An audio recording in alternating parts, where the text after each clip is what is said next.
Good morning everyone. আজকে আমাদের একাদশ শ্রেণীর জন্য আমি একটা টপিক বেছে নিয়েছি, first chapter of the 11 accountancy commerce. যারা মাধ্যমিক পরীক্ষা দিয়েছো, এখনও রেজাল্টের অপেক্ষায় আছো, তাদের যারা কমার্সে ভর্তি হবে বলে ভাবনা চিন্তা করে রেখেছো, তাদের একটু অ্যাডভান্স নলেজ দেওয়ার জন্য এখানে একটু চেষ্টা করছি বিশ্ব বাংলা সংবাদের মাধ্যমে। যতদূর ধারণা, তোমরা ইতিমধ্যেই হয়তো বিভিন্নভাবে বাড়িতে পড়াশোনা শুরু করে দিয়েছো। মাধ্যমিক পরীক্ষা শেষ এবং রেজাল্ট বেরোনোর যে মাঝখানে যে ইন্টারভ্যাল পিরিয়ডটা, সেই জন্যই আমাদের প্রথম চ্যাপ্টার গতদিনে আমি 12-এর একটু রেশিওর উপর অ্যানালাইসিস করেছিলাম, পুরোটা করা হয়নি। আজকে আমি introduction to accounting, first chapter of the 11 commerce আমি একটু আলোচনা করছি। আর খেয়াল করে দেখো, এখানে একটা টার্ম আছে অ্যাকাউন্টিং। অ্যাকাউন্টিং কাকে বলে, জন্ম কবে, কে এর জন্মদাতা, কীভাবে আজকের অ্যাকাউন্টেন্সি আসলো, সেই নিয়ে বিশাল হিস্টোরিক্যাল একটা ইভলিউশন আছে। পুরোটা আমি যাচ্ছি না সেই হিস্টোরিক্যাল ইভলিউশনে। মোটামুটিভাবে তোমাদের বোঝানোর জন্য, সুবিধা করার জন্য একটু ছোট করে বলার চেষ্টা করছি। আমাদের যে সময় সভ্যতা, সিভিলাইজেশন শুরু হয়েছে কাউন্টিংয়ের মাধ্যমে, তখন থেকেই জানবে অ্যাকাউন্টিংয়ের জন্মটা হয়ে গেছে, সে যে ফর্মেই হোক না কেন। এবং মোটামুটিভাবে কাউন্টিংটা আবার কাউন্ট থেকে এসছে। এই কাউন্টিং প্রসেসটা মোটামুটি 7000 বা তারও আগে বিসি থেকে আমাদের শুরু হয়ে যায়, অর্থাৎ যীশু খ্রিস্টের জন্মের 7000 বছর আগে। বিভিন্নভাবে আস্তে আস্তে আমাদের ভারতবর্ষে যখন শুরু হয়, তখন মোটামুটি 327 বিসি মৌর্যের আমলে যিনি কৌটিল্য ছিলেন, তোমরা পড়েছো ইতিহাসে, অর্থশাস্ত্রের রচয়িতা কৌটিল্য, তার ওই অর্থশাস্ত্রের বইটাতে এই অ্যাকাউন্টিংয়ের সম্পর্কে দু এক কথা বলা ছিল, হিসাব নিকাশ সম্বন্ধে। মূলত ওটা ইকোনমিক্সের উপর বই, অর্থনীতির বই, নামটাই বুঝতে পারছো, অর্থশাস্ত্র ছিল। তারপরে যাই হোক, এই কালের আবর্তনে পড়ে ভেনিস শহরে ইতালিতে বণিক সম্প্রদায়রা বিভিন্নভাবে হিসাব রাখতেন, মার্চেন্টরা বিভিন্ন হিসাব রাখতেন। সেই হিসাব রক্ষণ পদ্ধতি, তারা কীভাবে হিসাব রাখতেন, সেইটা পর্যবেক্ষণ করলেন তিনি একজন ট্যালেন্টেড ম্যাথমেটিশিয়ান, তার নাম লুকা পাসিওলি। নামগুলো একটু মনে রাখবে ভালো করে, ভালো লাগবে।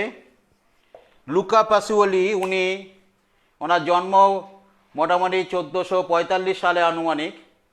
উনি একটা বই লিখেছিলেন 1494 সালে, 1494-এ। সেই বইতে উনি আজকের যে অ্যাকাউন্টিং, আজকে আমরা এই 2020 সালে যে অ্যাকাউন্টিংটা চালাচ্ছি গত 50 বছর ধরে, সেইটার আদি বীজ কিন্তু উনি আলোচনা করে গেছিলেন 1494 খ্রিস্টাব্দে। উনি একটা বই লিখেছিলেন ল্যাটিন ভাষায়। বইটার নাম তোমাদের মনে রাখার দরকার নেই, কিন্তু যারা ইন্টারেস্টেড ক্যান্ডিডেট বা ছাত্র, তারা একটুখানি মনে রাখবে বইটার নাম, ল্যাটিন ভাষায় বইটার নাম। সেই ল্যাটিন ভাষায় আমি বইটার নাম লিখে দিচ্ছি তোমাদের, এখানে তোমরা মনে রাখতে পারো। সাম্মা দে এরিথমেটিকা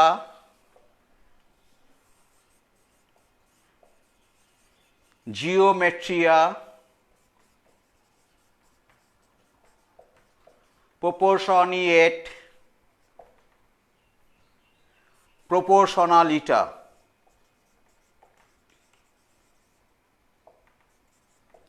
These are the name written by Luca Pacioli, an Italian mathematician.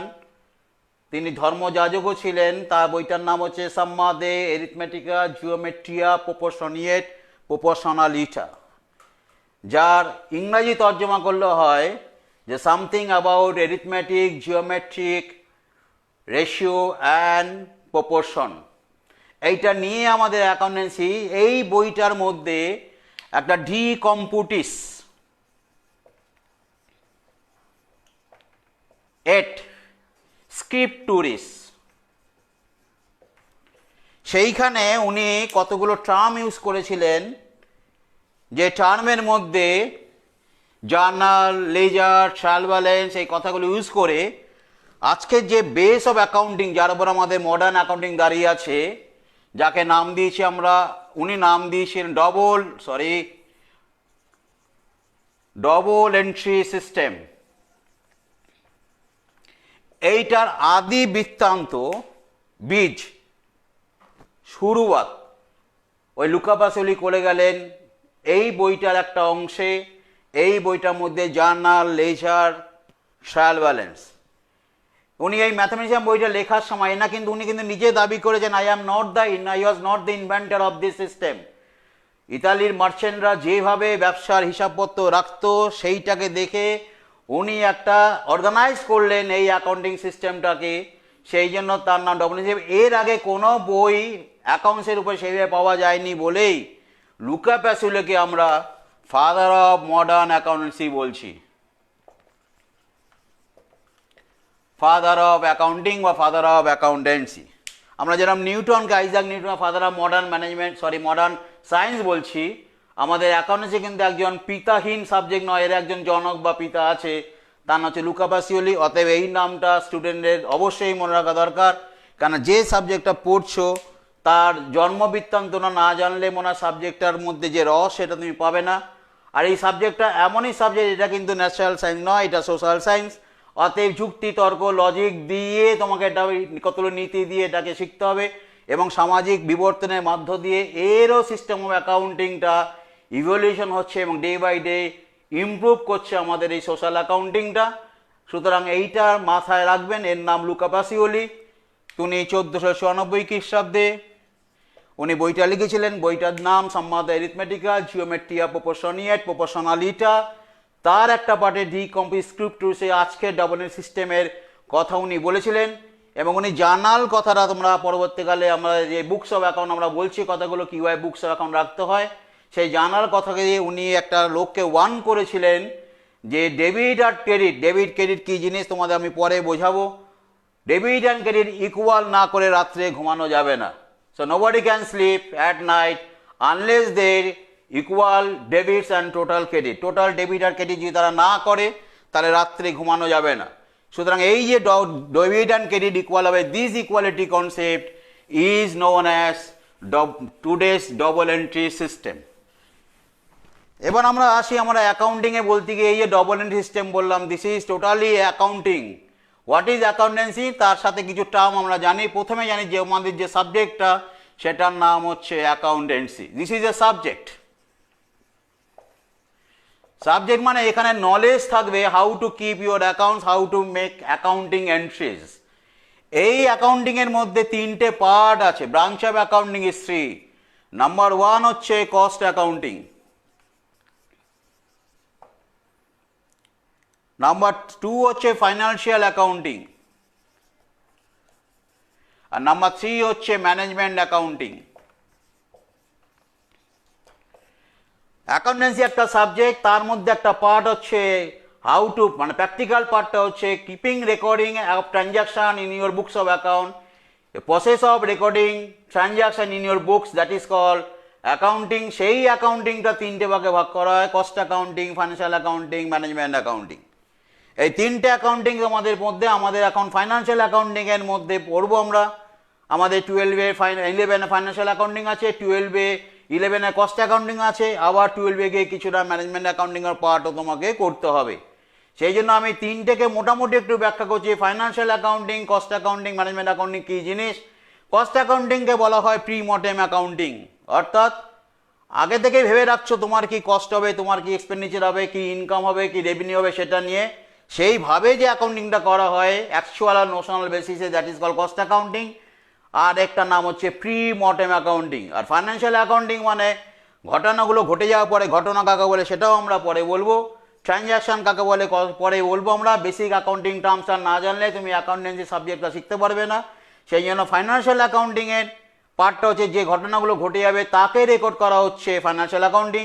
আর সেই ঘটনাগুলো রেকর্ড করার পরে কি রেজাল্ট হলো তাকে অ্যানালাইসিস করা, analytical part of accounting is called management accounting. সেই জন্য এটা প্রি মর্টেম, এটা পোস্ট মর্টেম, এটা অ্যানালিটিক্যাল পয়েন্ট। এই তিনটি নিয়ে আমাদের অ্যাকাউন্টিংটা জড়িয়ে আছে, তিনটে পার্ট। এবং অ্যাকাউন্টিংয়ের কী করে অ্যাকাউন্টিং করব তার ডিটেল নলেজ আমাদেরকে অ্যাকাউন্টেন্সি দেয়।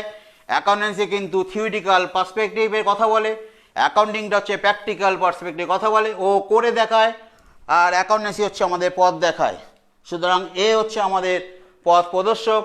আর উনি অ্যাকাউন্টিং হচ্ছে আমাদের ইমপ্লিমেন্টার, উনি আমাদের কাজটা করিয়ে নেয় কী করে করতে হয়। এরপরে আসলে একটা কথা হচ্ছে বুক কিপিং। এই টার্মগুলো জেনে নাও ভালো করে কাজে লাগে। বুক কিপিং মানে দেখতেই পাচ্ছ, বুক কিপিং মানে বই রাখার একটা পদ্ধতি। এখানে বই বলতে কিন্তু তোমাদের history, mathematics, geography, life science এই বইগুলো নয়, আমাদের এখানে বই বলছে দুটো বই আমাদের রাখার কথার নামই হচ্ছে বুক কিপিং। নাম্বার 1 হচ্ছে জার্নাল, যেটা নিয়ে ডিটেল আমরা অ্যানালাইসিস করব পরবর্তীকালে কোনো চ্যাপ্টার কোনো সুযোগ পেলে বা দেখা হলে আমাদের সাথে। আর একটা হচ্ছে লেজার। এই দুটো books, this are the two major books of account, যার উপরে টোটাল অ্যাকাউন্টেন্সিটা দাঁড়িয়ে আছে। This is the two sides of a same coin, একটা কয়েনের দুটো দিক। একে ছাড়া এ চলবে না, একে ছাড়া এ চলবে না, they are complement to each other. এই দুটো বই একে অপরের ছাড়া চলবে না। You cannot avoid journal, you cannot avoid ledger, you have to accept both. একটা পেন আর কালির যেমন সম্পর্ক আছে, যে তুমি পেনটাকে ছেড়ে দেবে কালিটাকে নিয়ে লেখালেখি করবে, সেটা যেমন হবে না। আবার কালিটাকে ফেলে দিয়ে দামি পেন দিয়ে লেখালেখি সেটা যেমন হবে না। জার্নাল আর লেজার আমাদের complement to each other, they are not competitive in nature, they are totally complementary in nature. তাদেরকে কেউকে বাদ দিয়ে চলতে পারে না, বাঁচতে পারে না, এদেরকে নিয়েই আমাদের ডবল এন্ট্রি সিস্টেম। সেই জন্য এই বুক কিপিংয়ের পার্টটা যারা শুধু জার্নাল আর লেজারটাকে মেনটেন করছে তারাই বুক কিপিংয়ের কাজটা করছে, বুক কিপিং এর পরে কাজ করে না। This is the totally recording aspect. সুতরাং জার্নাল লেজার রেকর্ডিং করার পরে ওয়ার বুক কিপিং এন্ড, যখনই আমাদের বুক কিপিংটা শেষ হয়ে গেল, আমাদের অ্যাকাউন্টিংটা স্টার্ট হয়।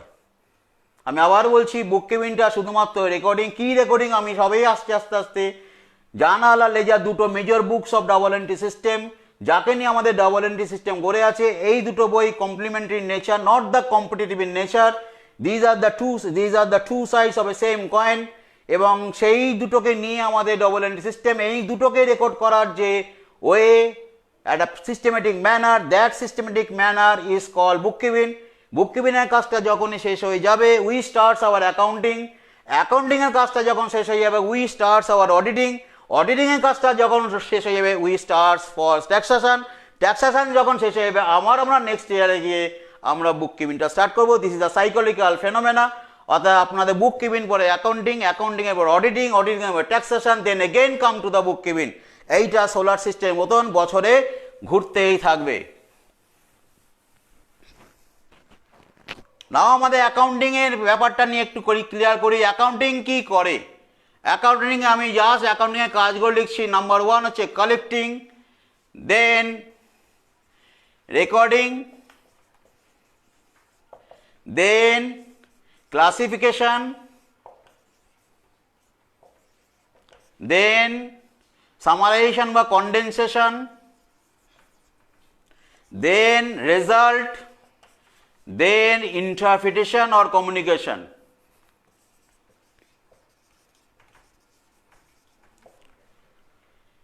এই এতগুলো পার্ট অ্যাকাউন্টিং, এটা বুঝতে অসুবিধা হবে কারণ 11-এ তোমরা এখনো শুরু করেনি। সেই জন্য এটা আমরা একটু বাড়ির রান্নাঘর থেকে শুরু করে নেই, তাহলে তোমরা এই পার্টগুলো বুঝবে। What is collecting, what is recording, what is classification, what is condensation, what is result, what the communication or interpretation part.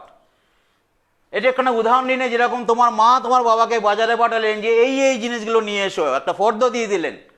বাবা সেই ফর্দা নিয়ে গিয়ে সেই জিনিসগুলো বাজারে গিয়ে কোথায় কোথায় কি পাওয়া যায়, কোথায় আলু পাওয়া যায়, কোথায় পেঁয়াজ, কোথায় মাছ, কোথায় লঙ্কা, সমস্ত কিছু উনি নিয়ে কিন্তু বাজারের মধ্যে ঢুকছেন। This is call collection. বুঝতে পারলাম?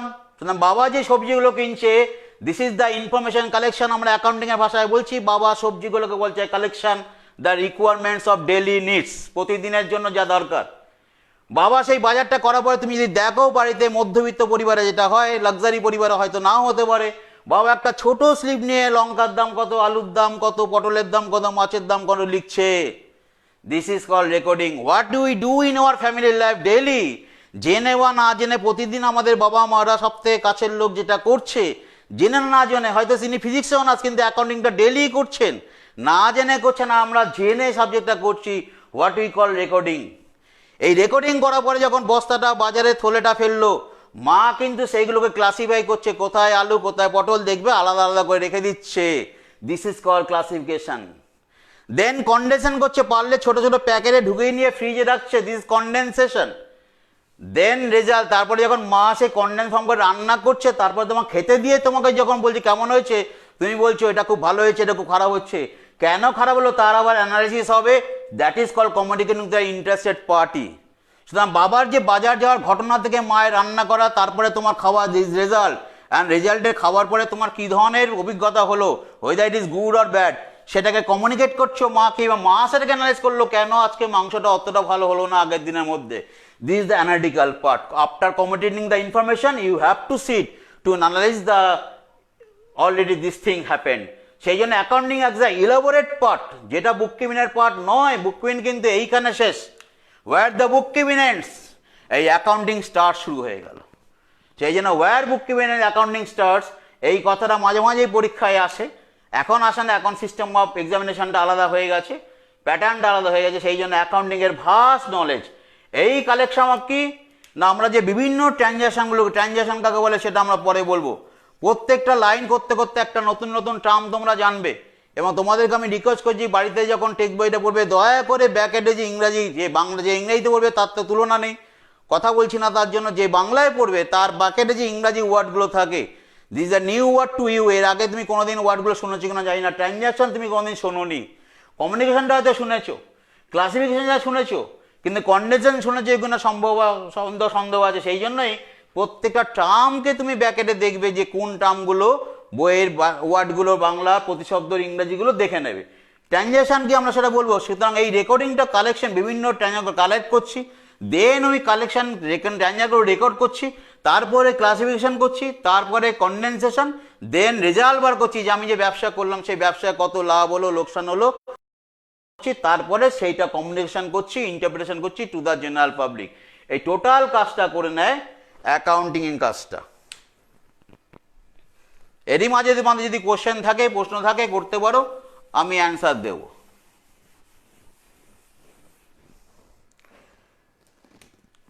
যিনি এই অ্যাকাউন্টিং এর কাজটা করেন আর যিনি এই বুক কিপিং এর কাজটা করেন, তাদের দুজনের নামটা একটুখানি দেখে নাও। অ্যাকাউন্টিং যিনি কাজ করেন তার নাম হচ্ছে অ্যাকাউন্ট্যান্ট,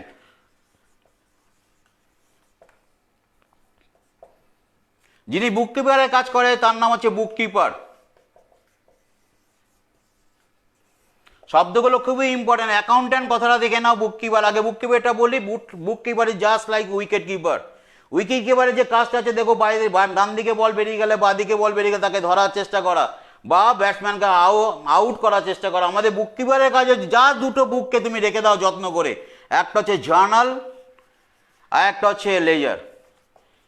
এরপরে আর তোমার কোনো কাজ নেই, শুধু এইটা যা যা ঘটনাগুলো ঘটবে সেগুলো জার্নালে রেকর্ড করে বসে থাকো, ব্যাস।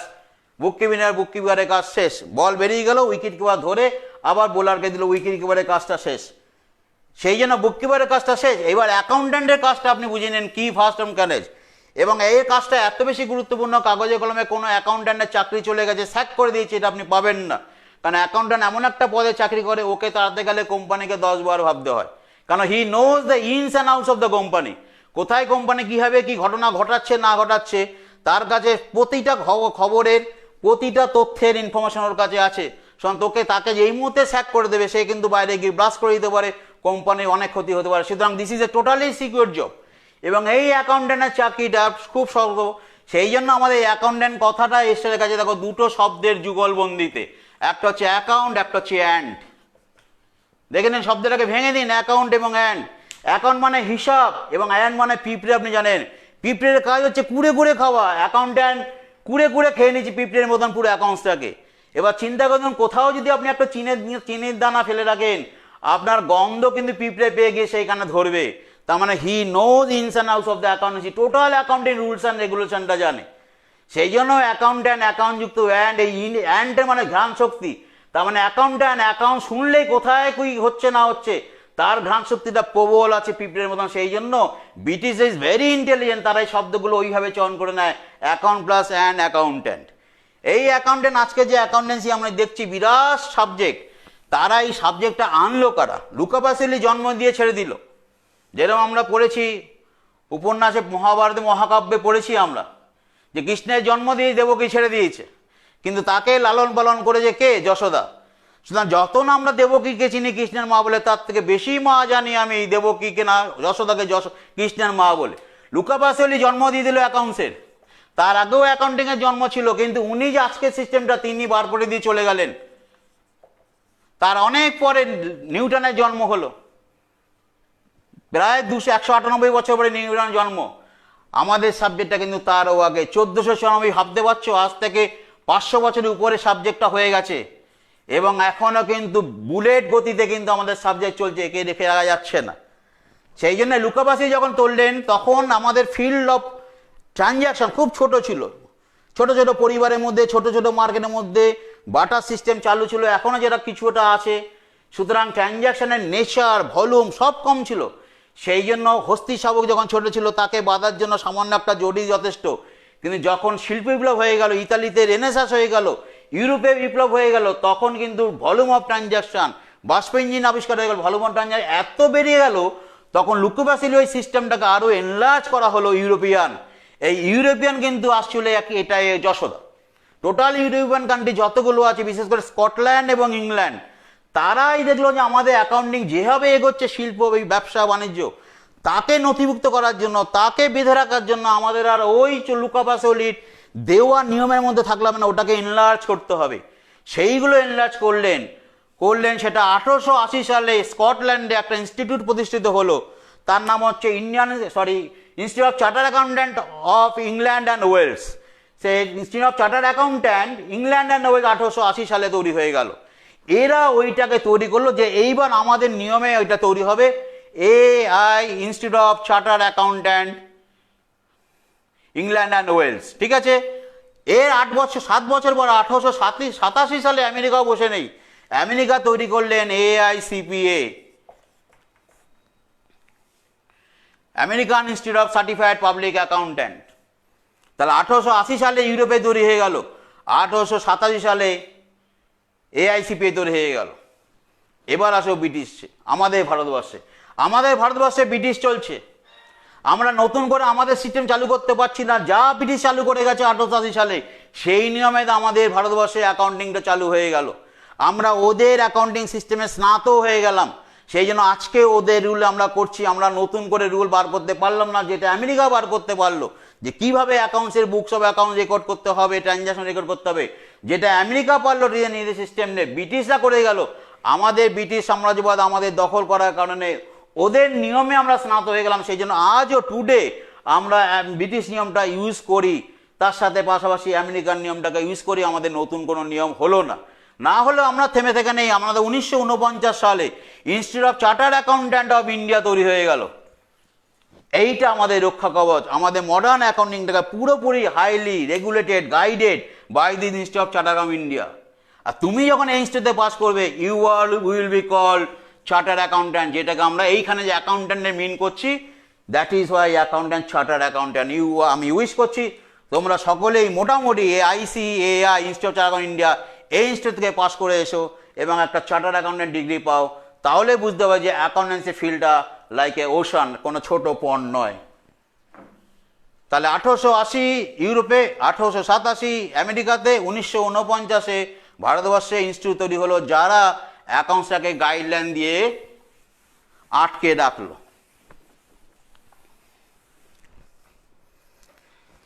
এইবার আমরা যখন করতে যাচ্ছি, আমাদের কতগুলো অ্যাকাউন্টসের ট্রাম, এই যে অ্যাকাউন্টিং, বুক কিপিং, অডিটিং চলে গেল, আমাদের কত ট্রাম আমরা মনে রাখি। ফার্স্ট টার্ম হচ্ছে ইভেন্ট।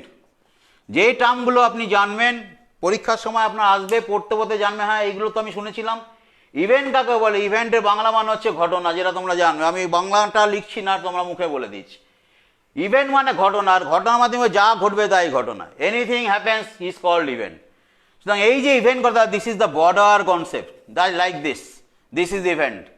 এই যা কিছু ঘটনা ঘটছে, সেই ঘটনা আমাদের অ্যাকাউন্টিং ইভেন্ট মানে ফাইন্যান্সিয়াল ইভেন্ট আর event, a bunch of transaction collectively known as event. যেরকম একটা বিয়ে বাড়ি ধরে নাও, তোমার বোনের বিয়ে হচ্ছে বা দাদার বিয়ে হচ্ছে, তাতে অনেকগুলো ইভেন্ট হচ্ছে, ট্রানজ্যাকশন হচ্ছে।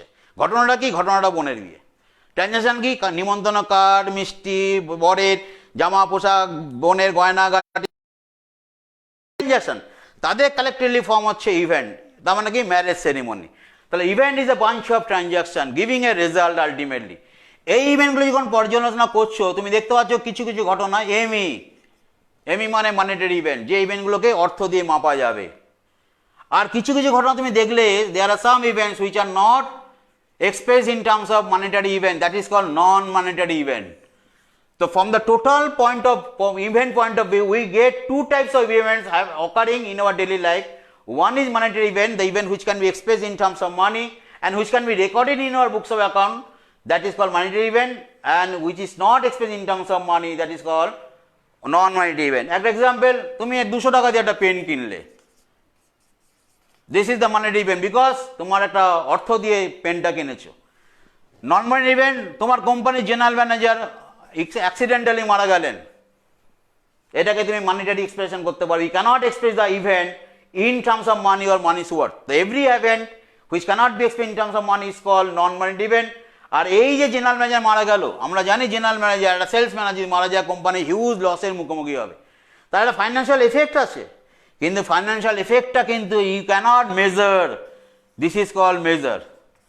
আপনার ফাইন্যান্সিয়াল এফেক্টটা মেজার করতে পারবেন না. জেনারেল ম্যানেজার মারা গেলে অনেক ক্ষতি হবে কারবারে জানি, কিন্তু কতটা ক্ষতি হবে you cannot measure in terms of money. That's why dying of general manager is simply event, tragic event, not a transaction. এই যে আমরা বলছি money transaction, this monetary transaction is called monetary event we call transaction in our technical term. This is the narrower concept. তার মানে এই একটা transaction, এটা টি, এটা নন টি, টি প্লাস নন টি, ট্রানজাকশন এবং নট এ ট্রানজাকশন দুটো যোগ করে ইভেন্ট হয়. সুতরাং আমরা যদি ম্যাথমেটিক্যাল ইকুয়েশন করি, event equal to monetary event plus non-monetary event. That means this is called transaction and this is not transaction. তার মানে all transaction are event but all event are not transaction. এইটাই পরীক্ষা তোমাকে গুরুত্বপূর্ণ দেয় যে সমস্ত ইভেন্টই, সমস্ত ট্রানজাকশন ইভেন্ট, কিন্তু সমস্ত ইভেন্ট ট্রানজাকশন কেন, there are some event which are not expressed in terms of money, that is called simply event. এই ইভেন্টটা কিন্তু আমাদের অ্যাকাউন্টিং এর পার্টে কোনো কাজে লাগে না, কারণ we are not recording event because it is not in terms of money. Next আমরা আসি, কতগুলো টার্ম আমরা বললাম আজকে আলোচনা করে নেব. Transaction, what is transaction? Transaction Bangla মানে জানো লেনদেন, যার হিন্দি করলে হয় লেনা দেনা, যার ইংরাজি ব্যুৎপত্তিগত হচ্ছে গিভ টেক. তার মানে যখনই একটা ট্রানজাকশন ঘটবে, নাম্বার ওয়ান, টু সাইডস, দুটো সাইড হয়ে গেল. Number two, monetary change. Number three, measurement. এই তিনটে যদি আপনি পান বা যদি বেসিক্যালি দুটো পেয়ে যান, you can express the event in terms of money and you can measure the event in terms of money, that is called transaction. ধরে নাও একটা এক্সাম্পল, তুমি বাসে যাচ্ছিলে, তোমার মানি ব্যাগটা চুরি হয়ে গেল, তুমি এসে বললে স্যার আমার জানেন তো মানি ব্যাগটা চুরি হয়ে গেছে, স্যার এটা কি ট্রানজাকশন হবে? আমি বললাম ট্রানজাকশনের শর্ত কি? স্যার মানিটারি ইভেন্ট, আমার তো মানি ব্যাগে টাকা ছিল। হ্যাঁ মানিটারি টাকা ছিল। আমাদের ট্রানজাকশন মধ্যে দুটো শর্ত, এক তোমার আর্থিক অবস্থা পরিবর্তন হয়ে গেছে, change of financial position. Financial কাকে বলে? আমরা একটা ইকুয়েশন বানাচ্ছি, এইটা দিয়ে আমরা ফাইন্যান্সিয়াল পজিশন চেঞ্জটা বোঝাবো। আমি বললাম তোমার কার্য কেন? বলে স্যার অনেক টাকা আছে। অনেক টাকা মানে কি? স্যার তাও মোটামুটি 500-600 ছিল। You cannot measure, definitely you cannot say, you could not say how much you lose, তুমি কতটা তুমি হারালে। It is not a transaction, মানে unless it is recorded in the journal.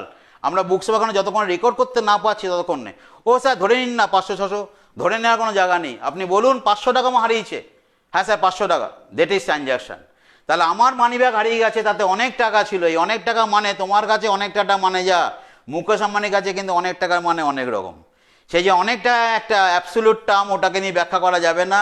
সুতরাং ভিখারির ভাঙাবাটি তার কাছে সম্পদ, কিন্তু আমার কাছে ভাঙাবাটিটা সম্পদ না, আবর্জনা বলে আমরা ফেরিওয়ালা ডেকে বেছে দেবো। সেই জন্যই এই অনেক টাকা আমি হারিয়ে ফেলে যে মানেটা নেই, it depends upon the man concern. সেই জন্যই আমাদের অনেক টাকার কোনো মূল্য নেই। অনেক টাকা তোমার কাছে 10 টাকা, কারো কাছে 1 লাখ টাকা অনেক টাকা নয়। সেই জন্য you have to so definite যে আমি স্যার 500 টাকা আমার মানি ব্যাগতে চুরিয়ে গেছে, that's why it is called transaction. সুতরাং এই হয়েছে যতক্ষণ না তুমি বলতে পারছো আমি কত টাকা হারিয়েছি। আর্থিক অবস্থা পরিবর্তন কাকে বলে? আর ফাইন্যান্সিয়াল পজিশন চেঞ্জ। এইটা যদি তুমি বলতে পারো কোনো একটা ঘটনাতে যে স্যার আমার ফাইন্যান্সিয়াল পজিশন চেঞ্জ হয়েছে, তাকে আমরা ট্রানজাকশন বলবো। ফাইন্যান্সিয়াল পজিশন চেঞ্জ কাকে বলে সেটা একটা ইকুয়েশন দিয়েছি, asset equal to capital plus liability. যদি কোনো ট্রানজ্যাকশন, যদি কোনো ইভেন্ট এদেরকে হিট করে দেয়, আইদার ইনক্রিজ করে দেয়, ডিক্রিজ করে দেয়, তখন বলবো দেয়ার ফাইন্যান্সিয়াল পজিশন চেঞ্জ। স্যার একে পারলো না, আর এদেরকে পারলো, স্যার দুজনকেই বললো, হলো। তা either side or both side if change by a transaction, by event, by an event, that is called financial position change, and whenever this change is measured, you can measure these changes, তখন তাকে বলা হচ্ছে transaction. Sir measure মানে কি? Financial position measure মানে কি? Measure আমরা দু রকমভাবে মেজার করি। একটা হচ্ছে কোয়ান্টিটেটিভ মেজারমেন্ট, খুব ভালো করে শুনে নাও, কোয়ান্টিটেটিভ মেজারমেন্ট। একটা হচ্ছে কোয়ালিটেটিভ মেজারমেন্ট, কোয়ালিটেটিভ মেজারমেন্ট। উদাহরণ দিয়েই বুঝে যাবে what is quantitative measurement, what is qualitative measurement. ধরে নাও তুমি ব্যবসা শুরু করেছো ক্যাশ 10,000 টাকা দিয়ে। যিনি ব্যবসা শুরু করেন প্রথম ইনভেস্টমেন্ট করে তাকে বলা হয় মালিক, এবং সেই মালিকের অ্যাকাউন্টটাকে বলা হয় ক্যাপিটাল। দেখুন ইকুয়ালিটি হয়ে গেছে, অ্যাসেট ইকুয়াল টু ক্যাপিটাল, এখনো লায়াবিলিটি জন্ম নেয়নি। এবার তুমি বলে স্যার আমি 3,000 টাকার মাল কিনেছি, তাহলে এই 10,000 টাকা তোমার থাকবে? থাকবে না, এটা হয়ে যাবে 7,000 টাকা। ক্যাশটা 7,000 হয়ে গেল। নতুন একটা মাল আসলো, সের নামটা হচ্ছে অ্যাসেট, 3,000 টাকা স্টক নাম। ক্যাপিটাল কত? স্যার এটা চেঞ্জ হয়নি, 10ই আছে। এখন তোমার অ্যাসেট কত? স্যার 10,000। আগে কত ছিল? 10,000। Before the transaction took place আপনার অ্যাসেট পজিশন কিন্তু রিমেইন সেম, 10,000 10,000। কোয়ান্টিটির চেঞ্জ কিন্তু হলো না। অর্থাৎ গুণে যেটা বলতে হয়, স্যার আপনার অ্যাসেট কত ছিল আগে? 10,000, ক্যাপিটাল 10,000। এখন কত? স্যার এখনও 10,000, ক্যাপিটাল 10,000। তা আমার তো অ্যাসেট চেঞ্জ হলো না। এই চেঞ্জটাকে বলা হয় কোয়ান্টিটির চেঞ্জ হলো না, কিন্তু কোয়ালিটি হয়ে গেছে। দেখুন আপনার আগে কি ছিল, আগে নামটা এবার দেখুন, আগে ছিল ক্যাশ 10,000, এখন আপনি কি বলছেন? আপনি ভেঙে দিয়েছেন, স্যার এখন ক্যাশ 7,000, স্টক 3,000। অ্যাসেটটাকে আপনি ভেঙে দিয়েছেন, এই ভেঙেটাকে বলছে কোয়ালিটেটিভ ট্রানজ্যাকশন। তাহলে ট্রানজ্যাকশন মানে হচ্ছে আইদার কোয়ান্টিটেটিভলি অর কোয়ালিটেটিভলি। আমি আরেকটা উদাহরণ দিচ্ছি। ধরে নাও মা ভাত রান্না করছে, চাল গোনা যাবে না কতগুলো চাল ভাতে দিয়েছে, মানে হাঁড়িতে দিয়েছে, সরি, কিন্তু ধরে নাও সেখানে 5,000 চাল দিয়েছেন। মা যখন ভাতটা রান্না করে ফেলবে, যদি কোনো চাল পড়ে না যায়, ভাত যখন আর যদি গুনতে পারো তুমি কিন্তু ওই 5,000ই ভাত দেখবে না, 5,001 দেখবে না, 4,099 দেখবে। তাহলে স্যার এটা কি লেনদেনের মতন হলো না? হ্যাঁ হলো না, কোয়ান্টিটি চেঞ্জ হলো না, কোয়ালিটি হয়ে গেছে। কেন? আগের নাম ছিল চাল, এখন তার নামটা হয়ে গেছে ভাত। আগের নাম ছিল নগদ ক্যাশ, এখন তার নাম হয়ে গেছে stock. whenever name change, that is called quality change, and when the figure is not changed, this is called quantity change হলো না। when the both are changing, quantity as well as quality, তখন বলা হচ্ছে দুটোই change হয়ে গেছে। তাহলে আমরা এবার কোয়ান্টিটি চেঞ্জের উদাহরণটা দিই।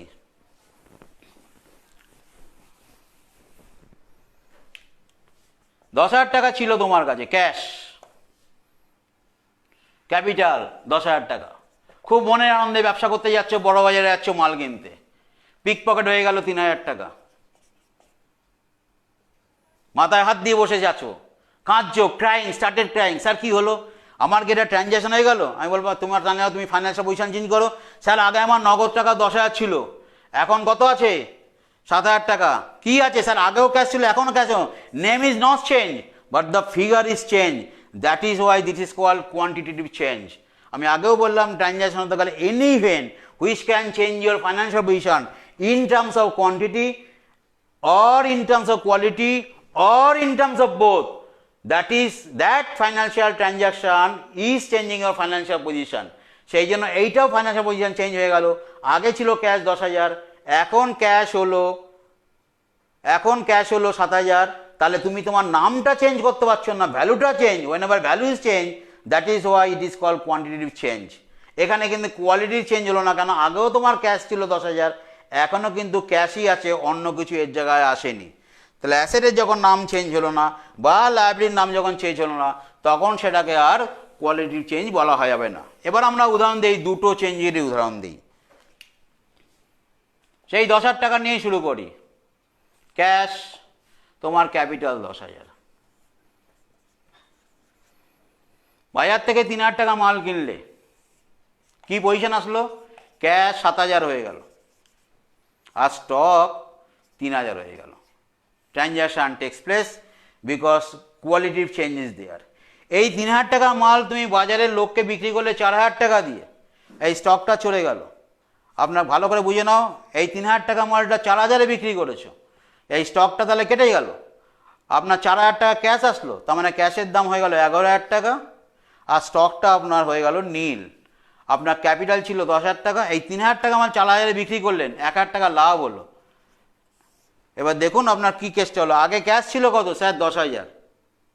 এখন কত ক্যাশ? 11,000।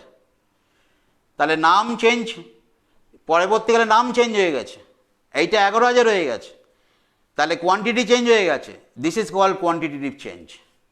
ক্যাশ ছিল, যখন তুমি স্টকটা কিনলে দিস কোয়ালিটিটিভ চেঞ্জ অ্যাসের সাথে। সুতরাং নামের যখন চেঞ্জ হবে তখন হচ্ছে কোয়ালিটি চেঞ্জ, যখন ভ্যালুর চেঞ্জ হয়ে যাবে তখন কোয়ান্টিটি। এখানে কিন্তু কোয়ালিটির চেঞ্জ কোয়ান্টিটি দুটো হয়ে গেছে। আগে স্টক ছিল দেখো 3,000, এখন কিন্তু স্টকটা নেই, স্টক ইজ আউট। সেই জন্য নাম এবং কোয়ান্টিটি দুটোই যখন একসাথে চেঞ্জ হয়ে যাবে তখন বলা হয় quantitative as well as the qualitative change. এই গেল আমাদের ট্রানজ্যাকশন। এবার আমরা আসি পরের টার্মে, ক্যাপিটাল। কাকে বলি capital? Capital is the deployment of resources in your business by a proprietor. একটা মালিক যখন তার ব্যবসাতে বিনিয়োগ করে শুরুতে, ওই জন্য কথার নাম হচ্ছে মূলধন। মূল মানে গোড়া, গোড়াতে যে সম্পত্তি তুমি নিয়োগ করবে ব্যবসা শুরু করতে গিয়ে সেটাকে বলা হচ্ছে capital. Capital is the resources or wealth invested deployed by the owner of business. মালিক যা যা নিয়োগ করবে, ঘরের চেয়ারটা যদি তোর কারবারে নিয়োগ করে সেটাও ক্যাপিটাল, বাবার থেকে ধার নিয়ে যদি 10,000 টাকা কারবারে নিয়োগ করে সেটাও তার ক্যাপিটাল, ব্যাংক থেকে লোন নিয়ে যদি কারবারে নিয়োগ করে সেটাও তার capital. Any resources, any wealth deployed into business by the owner of the business is called capital. তাহলে আমাদের টার্মগুলো কী কী গেল আমরা একটু লিখি। আমরা 1 বলেছি, আমরা ইভেন্ট আলোচনা করেছি। নাম্বার 2 আমরা ট্রানজ্যাকশন একটু আলোচনা করলাম। নাম্বার 3 আমরা ক্যাপিটাল আলোচনা করলাম। নাম্বার 4 আমরা গুডস আলোচনা করব। তার আগে আমরা পারচেসটা করে নিই। What is purchase? পারচেস মানে anything you purchase is call purchase, এটা তোমরা জানো। কিন্তু আমাদের কিন্তু পারচেস কথাটা একটু টেকনিক্যালি অন্যরকম মানে আছে। পারচেস মানে 2 রকম পারচেস হয়। একটা হচ্ছে গুডস পারচেস, একটা হচ্ছে অ্যাসেট পারচেস। এই গুডস আর মধ্যে অ্যাসেটের মধ্যে ডিফারেন্সটা কি আমরা একটুখানি বলবো। এখানে অ্যাসেট বলতে মেইনলি ফিক্সড অ্যাসেটের কথা বলা হচ্ছে। গুডস পারচেস মানে what is goods? Anything you purchase for reselling purpose is call goods. Simply, very simple, খুব সোজাভাবে ভাবো, যা কিছু তুমি কিনছো বিক্রির উদ্দেশ্যে তাই তোমার গুডস, আর সেই গুডসটা যখন কিনছো তাকেই বলা হচ্ছে পারচেস। তাহলে পারচেস জেনারেলি বলতে আমরা যা বুঝি যে purchase of machine, purchase of goods, all this thing. কিন্তু যখন আমি অ্যাকাউন্টেন্সিতে বলবো পারচেস, তখন জানবে হলে গুডস পারচেসটাই আমাদেরকে পারচেস বলা হয়। মেশিন পারচেসকে আমরা মেশিন পারচেস বলবো না, শুধু মেশিন বলবো। সেই জন্য goods mean the merchandise you purchase for reselling purpose is goods. একটু উদাহরণ দেই, তুমি বড় বাজার থেকে মাল কিনলে 5,000 টাকার, আমি বললাম যে কী রে মাল কিনছো কেন, বাড়িতে খাবে? তুমি বলে হ্যাঁ স্যার খাবো, তাহলে আর এটা গুডস হলো না, কেন তুমি তার রিসেলিং পারপাসে কেনোনি। কিন্তু যখন তুমি ওটা রিসেলিং পারপাসে বিক্রি করবে তখন সেটাকে গুডস বলা হবে। তাহলে এবার তাহলে মোটর কার, স্যার আমি একটা মোটর কার কিনেছি। মোটর কার কী জন্য কিনেছি? স্যার এটা আমি কিনে আবার বিক্রি করবো। ও তুমি মোটর কার কিনেবি? হ্যাঁ স্যার, আমি কারের পুরোনো গাড়ি কিনি তারপরে আমার বাড়ির সামনে রেখে দিয়ে বিক্রি করি। তাহলে স্যার এটা কি আমার অ্যাসেট হবে না গুডস হবে? না কিনছো কেন? Why you purchase? Sir reselling purpose, বিক্রির জন্য কিনছো। তাহলে whenever the purpose objective of purchase is reselling, your motor car is also your purchase, because this is your goods. PC চন্দ্রের নাম তোমরা সবাই জানো, কি করে? সোনা বেচে, আমরা সোনা কিনি। পিসি চন্দ্র যখন সোনাগুলো কিনছে, গয়নাগুলো বানাচ্ছে, কিনছে, ও তুমি দেখছো ওর বাবা কত, ওর কাছে ওটা অ্যাসেট না, ওর কাছে ওটা গুডস, বিকজ ও সেটা বিক্রি করবে। আর তোমার মা কাকিমা যখন কিনছে ওটা কিন্তু সে বিক্রি করে ব্যবহার করবে, দ্যাট ইজ ইউর অ্যাসেট। তাহলে যা কিছু কিনবেন রিসেলিং পারপাসে তাই গুডস, আর যা কিছু রিসেলিং পারপাসে কিনবেন না তা কিন্তু আপনার পক্ষে গুডস হলো না, পারচেস হলো না। আরেকটা উদাহরণ দিই, আপনি একটা মোটর কার কিনলেন, চাকরি পেয়ে গেছো তুমি এখন 11-এ, যদিও কল্পনা ধরে নিচ্ছি তুমি একটা চাকরি পেয়ে গেছো, প্রথম মাসে চায়না দিয়ে একটা ভালো গাড়ি কিনেছো, 4 চাকার গাড়ি, মাকে নিয়ে বাবাকে নিয়ে দক্ষিণেশ্বর কালীবাড়ি পুজো দিতে যাবে। কিন্তু যখনই সেই রাম যে দক্ষিণেশ্বর কালী পুজো দিতে যাবে, কেনার পরেই তার কাছে খবর এলো তার বাবার, ভগবান না করুক, জাস্ট পড়ানোর জন্য বলছি, ম্যাসিভ হার্ট অ্যাটাক করে গেছে। ইমিডিয়েটলি টাকা দরকার, টাকা দরকার। তুমি অনেক রিকোয়েস্ট করলে দোকানদারকে, যে গাড়ি বিক্রি করছেন, বিক্রেতা দাদা আমার এই ঘটনা, আমার কাছে কোনো টাকা নেই, আমার বাবার এই অবস্থা, আমি এই গাড়িটা বিক্রি না করে দিলে আমার বাবাকে বাঁচাতে পারবো না, প্লিজ এই গাড়িটার 5 লাখ টাকা দিয়ে কিনেছি, যা আপনার কাটা হয় নিয়ম হয় আপনি কেটে আমাকে টাকাটা ফেরত দিয়ে দিন। দোকানদার হিউম্যানিটিয়ান গ্রাউন্ডে তোমার এই পরিস্থিতিতে ধরে নাও তোমাকে 4.5 লাখ টাকা দিয়ে দিল, ধরে নাও তর্কের খাতিরে 5 লাখ টাকাই দিয়ে দিল। দোকানদার ভালো, তার একটু স্টেশনারি খরচা হয়েছে, একটু প্রসেসিং খরচা হয়েছে, ধরে নাও অবস্থায় তোমাকে 5 লাখ টাকায় দিয়ে দিল বা 4,50,000 দিল। কিনলে, কিনে বিক্রি করে দিলে। নাও কোশ্চেন, এই মোটর কারটা কি তোমার অ্যাসেট ছিল নাকি গুডস ছিল? প্রশ্ন হচ্ছে যে কিনে বিক্রি করলে আমরা গুডস বলিনি, কিন্তু আমি বলছি যখন কিনছো, on the eve of purchase, what was your intention? তোমার ইন্টেনশনটা ছিল ব্যবহার করব। তুমি তোমার মা বাবাকে নিয়ে তোমার পারিবারিক কাজে, তোমার ব্যবসার কাজে মোটর কারটা তুমি ইউজ করবে, কিন্তু সিচুয়েশন তোমাকে এনফোর্স করেছে টু সেল ইট আউট। তাহলে it is your not your operating, এটা তোমার কাজ নয়, এটা তোমার ধান্দা নয় যে মোটর গাড়ি কিনে বিক্রি করব। মোটর গাড়ি কেনার সময় তোমার উদ্দেশ্য ছিল এটাকে আমি ব্যবহার করব, কিন্তু সিচুয়েশন তোমাকে বাধ্য করেছে, you are compel to sell it out. That's why এটাকে মোটর কারের ডেফিনেট অ্যাসেট বলা যাবে না, এটা গুডস বলা যাবে না, ইট ইজ স্টিল অ্যাসেট। কেননা তুমি যে বিক্রি করেছো, this is not your operating part, this is forcefully, তুমি নিজে স্পন্টেনিয়াসলি করোনি, সিচুয়েশন তোমাকে বাধ্য করেছে। সুতরাং motor car whenever is purchase, your intention was to use, not to resell. আমি বললাম যখনই কোনো রিসেলের পারপাসে কোনো জিনিস কিনবে না, সেইটাই সিমলি গুডস হবে।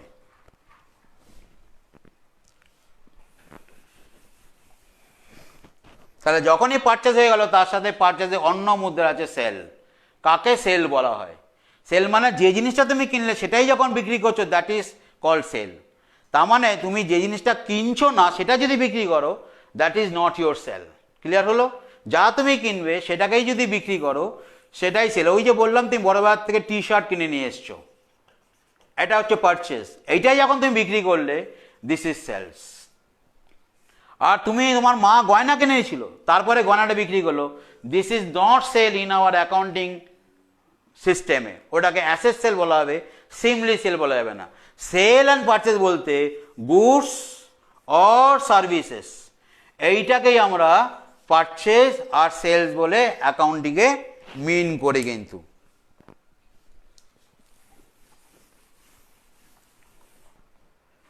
এইবার আসছে আমাদের অ্যাসেট। What is asset?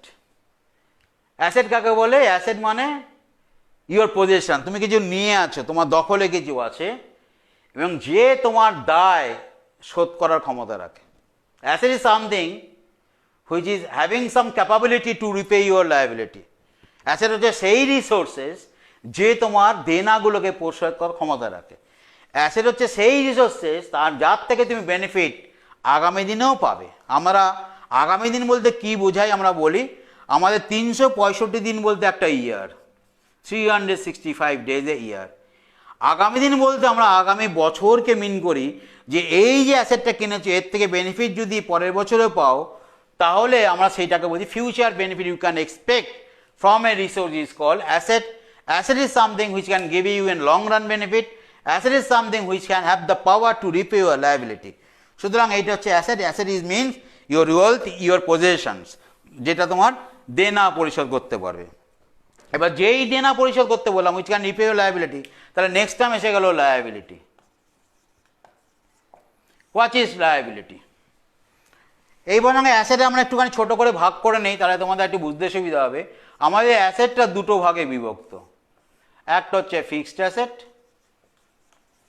একটা হচ্ছে কারেন্ট অ্যাসেট বা সার্কুলেটিং অ্যাসেট, দুটো ভাগে। ফিক্সড অ্যাসেট কীরকম? যেরকম land and building, furniture, fixture. Current asset যেগুলো তুমি পরবর্তীকালে ফ্লোটিং করে বিক্রি হয়ে যাবে। একটু ভালো করে ব্যাখ্যা করি। একটা মোটর কার কিনেছো 20 লাখ টাকা দিয়ে, ভাবুন।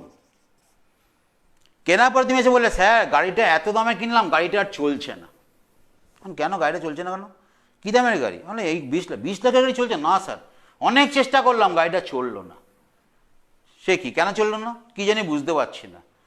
তারপরে গিয়ে দেখা গেল ও গাড়ির পেট্রোল ট্যাঙ্কে পেট্রোলই ভরেনি। এই গাড়িটা যদি ফিক্সড অ্যাসেট হয়, এই পেট্রোলটা হচ্ছে কারেন্ট অ্যাসেটস। তবে no fixed asset is actionable unless there is a current asset. কোনো ফিক্সড অ্যাসেটকে তুমি মিনিংলেস হয়ে যাবে যতক্ষণ না তার সাথে তুমি কারেন্ট অ্যাসেটকে মার্চ করছো। আবার ঠিক উল্টা যদি ভাবো, তুমি গ্যালন গ্যালন পেট্রোল কিনে লেগেছো, কিন্তু তুমি গাড়ি কিনে, তুমি বলছো স্যার গাড়িতে নেই তো চলবে কোথা থেকে। তাহলে আমাদের এই ফিক্সড অ্যাসেট অ্যান্ড কারেন্ট অ্যাসেটের মধ্যে একটা কমপ্লিমেন্টারি রিলেশন আছে। যে কোনো বিজনেসে ছোট হোক বড় হোক, তার কিছু ফিক্সড অ্যাসেট থাকবে আর তার কিছু কারেন্ট অ্যাসেট থাকবে। ফিক্সড অ্যাসেটটাকে আমরা বলছি ফিক্সড ক্যাপিটাল, আর কারেন্ট অ্যাসেটটাকে আমরা না বলছি সার্কুলেটিং ক্যাপিটাল, বিকজ ইট সার্কুলেটস। আমরা লাস্ট ডেতে দেখিয়েছিলাম সার্কুলেটিং ক্যাপিটাল কাকে বলে। এইখানে ক্যাশ, তারপরে র মেটেরিয়াল, তারপরে ওয়ার্কিং প্রোগ্রেস, তারপরে ফিনিশ গুডস, তারপরে স্টক, তারপরে ডেটার্স, তারপরে ব্যাংক, এগেন ক্যাশ। এই ক্যাশ টু ক্যাশ সাইকেল হচ্ছে, এটা সার্কুলেট হচ্ছে বলে within a one accounting year, that's why it is so name circulating asset বা সার্কুলেটিং ক্যাপিটাল। আর এই ফিক্সড অ্যাসেটটা স্লো মুভমেন্ট হচ্ছে, হেভি স্লো, খুব বেশিতে স্লোতে মুভমেন্ট হচ্ছে, ফাস্ট মুভমেন্ট হচ্ছে না। অর্থাৎ ঘড়িতে যেটা আমরা দেখতে পাচ্ছি, ঘড়িতে সেকেন্ডে কাটা, মিনিটে কাটা, সেকেন্ডে কাটা দেখা যাচ্ছে ঘুরছে, মিনিটে কাটা তাও যদি চেষ্টা করো চোখ লাগিয়ে হয়তো দেখতে পারবে, কিন্তু ঘন্টা কাটা ঘুরছে দেখতেই পারবে না। ওই ঘন্টা কাটার মুভমেন্টে যেমন আমাদের ফিক্সড অ্যাসেটের মুভমেন্টে তেমন আপনার ফিক্সড অ্যাসেট যে ঘুরছে, ওটা ইউজ হচ্ছে, ওটা ক্ষয় হচ্ছে, তুমি দেখতে পারবে না। ওটা দেখা যাবে 10 বছর পরে, 1 ঘন্টা পরে যখন ঘড়ি কাটাটা দেখা যায় যে 1 থেকে 2 চলে গেছে, সেমনি ফিক্সড অ্যাসেট 5 বছর 6 বছর পর দেখা যাবে ওটা আর ফাংশনেবল হচ্ছে না, ওটা তোমাকে বিক্রি করে দিতে হবে। সুতরাং সার্কুলেটিং অ্যাসেট এর নাম হচ্ছে সার্কুলেটস করে 1 বছরের মধ্যে। ঠিক একইভাবে আমরা এবার লায়াবিলিটিতে আসছি। লায়াবিলিটি মানে অব্লিগেশন টু পে। ধরে নাও কার থেকে তুমি এখন বেনিফিটটা নিয়েছো, যে দাদা 5,000 টাকার মাল দেবেন, তোমাকে দোকানদার মাল দাদা টাকা পরে দেবো। বেনিফিট কখন পেলে? এখন। বেনিফিট পেলে অথচ রিএম্বার্স করলে না, তাকে রিটার্নে কিছু দিলে না, তার মানে একটা দায়ের জন্ম হয়ে গেল, দায় জন্ম নিল। এই দায় যখন জন্ম দিছে তো ওয়ান সাইড বেনিফিট, অর্থাৎ দোকানদার তোমাকে মাল দিল, তুমি দোকানদারকে কিছু দিলে না। আবার যখন 1 মাস পর তুমি যখন 5,000 টাকা তাকে দেবে, সে কিন্তু আবার তোমাকে কিছু দেবে না, because discharge of liability. So liability once taking birth, it will be died, মরে যাবে। সুতরাং জন্ম, অ্যাসেটের যেমন জন্ম আছে মৃত্যু আছে, লায়াবিলিটির কোনো জন্ম আছে মৃত্যু আছে। এই জন্ম মৃত্যু বলতে গিয়ে একটা লায়াবিলিটির মৃত্যু জেনারেলি হয় না যতক্ষণ না বিজনেস বেঁচে থাকে। That liability is known as capital. Capital is tremendous internal liability. এ যখন মরে যাবে জানবে বিজনেসটা মরে গেছে। তো at the time of liquidation তখনই ক্যাপিটাল মরে, বা ক্যাপিটাল মরলেই কারবারের লিকুইডেশন চলে যায়। সুতরাং আমরা যে দায় কথাটা বলছি, দিস ইজ টোটালি এক্সটার্নাল দায়। দায়টাকে দুভাগে ভাগ করা হয়, একটা হচ্ছে ইন্টারনাল লায়াবিলিটি, একটা external liability. Claim of the owners is called internal liability, আর claim of the outsiders is called external liability. আমরা এখানে লায়াবিলিটি বলতে দুটোকেই মেন করছি, but generally we mean liability external liability. এবার আসো ইনভেস্টমেন্ট। এই টার্মটা খুব ভালো। ইনভেস্টমেন্টকে আমরা একটা চক আউট করছি। ইনভেস্টমেন্ট বাংলা মানে হচ্ছে বিনিয়োগ, মানে ডেপ্লয়মেন্ট।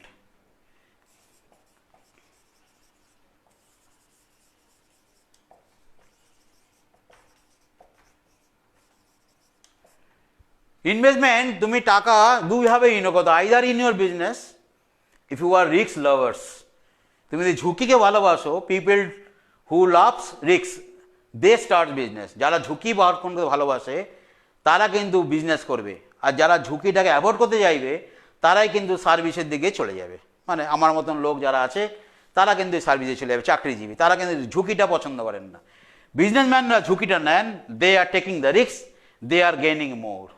অর্থাৎ একটা চাকরিজীবী বলে মুকেশ আম্বানির ইনকাম এত কেন, বা বিল গেটসের ইনকাম এত কেন, সেই প্রশ্নটা করার অধিকারটা তার নেই, because they are getting tremendous risk, that's why they are gaining tremendous profit. সেই জন্য আমরা রিস্ক অ্যাভয়েডার্স। দুটো party, those who are risk lovers they are called businessman, and those who are risk avoiders they are called so called serviceman. সুতরাং এই যে দুটো লোক আছে, যখন তুমি নিজের ব্যবসায় ইনভেস্ট করছো, that investment is known as capital.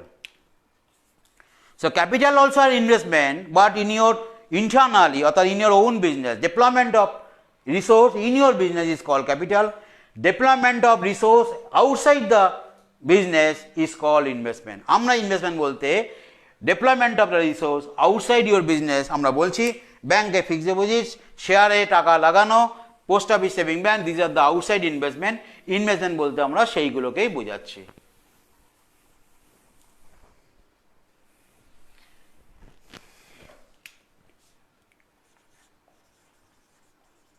এবার আসো ডেটার্স। এই টার্মগুলো আমরা পাবো। ডেটার্স মানে যাকে তুমি ধারে মাল বিক্রি করেছো, হু ওস টু ইউ, যে তোমার কাছে ঋণী। ধারে মাল মানে যে গুডসটা তুমি কিনেছিলে সেটা এখন বিক্রি করছো, ইউর ট্রেডিং গুডস। তার মানে ট্রেডিং গুডস হতে হবে 1 নম্বর,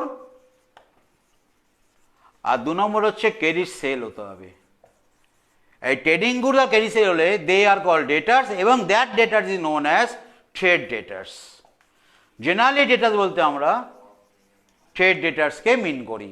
তাহলে নাম্বার 1 ট্রেডার্স কি, যাদেরকে আমি ধারে মাল বিক্রি করেছি, এবং মাল বলতে ট্রেডিং গুডস বলছি, অপারেটিং গুডস বলছি।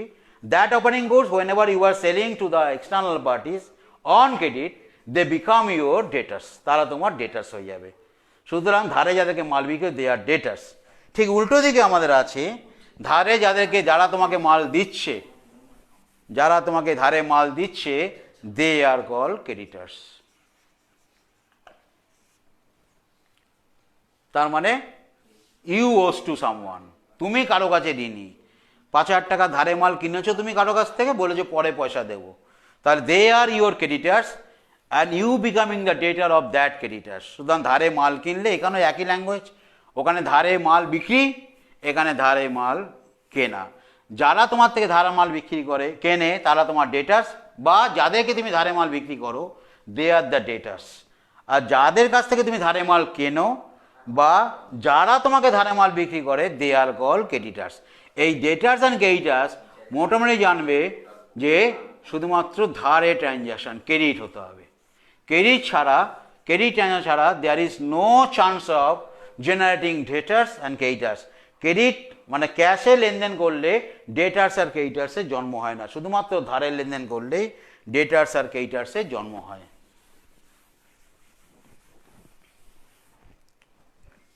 এবার আসছি আমরা, এই টার্মগুলো শেষ হয়ে গেছে আমাদের মোটামুটি হবে। স্টক কাকে বলি আমরা? স্টক, স্টক মানে some assets lying in your godown বা ওয়্যারহাউস। স্টক মিনস আমরা অনেকভাবে ভাগ করতে পারি। একটা হচ্ছে র মেটেরিয়ালের স্টক থাকতে পারে তোমার গোডাউনে, একটা তোমার ওয়ার্কিং প্রোগ্রেস থাকতে পারে তোমার গোডাউনে, একটা তোমার ফিনিশ গুডস তোমার থাকতে পারে গোডাউনে। তাহলে stock includes both, this call better term inventories. You are having in a raw material position, তোমার র মেটেরিয়াল আছে, semi finish good, working good আছে, ফিনিশ আছে। দ্য গুডস যেটা তোমার পড়ে থাকলো উইদিন 1 অ্যাকাউন্টে, যে মালটাকে তুমি বিক্রি করতে পারলে না, তাকে বলা হচ্ছে ক্লোজিং স্টক। এই স্টকটা যখন গোডাউনে পড়ে থাকে, তখন যে র মেটেরিয়াল তুমি ইউজ করতে পারলে না, সেটা র মেটেরিয়াল ক্লোজিং স্টক।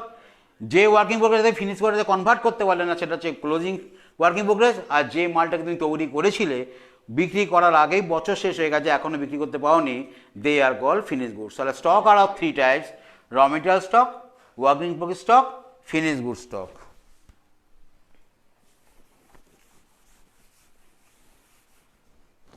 এবার আমরা পুরো চ্যাপ্টারে রিক্যাপ করার আগে আমরা যেহেতু আমাদের এই ট্রানজ্যাকশান সব থেকে গুরুত্বপূর্ণ, এই অ্যাকাউন্টিং সাবজেক্ট ট্রানজ্যাকশানটা, আমরা ট্রানজ্যাকশানের একটু ক্লাসিফিকেশানটা জেনে নিয়ে আজকের মোটামুটি জায়গাটা শেষ করে দিচ্ছি। ট্রানজ্যাকশান মোটামুটি দুভাবে ভাগ করা যাচ্ছে। একটা হচ্ছে ক্যাশ বেসড,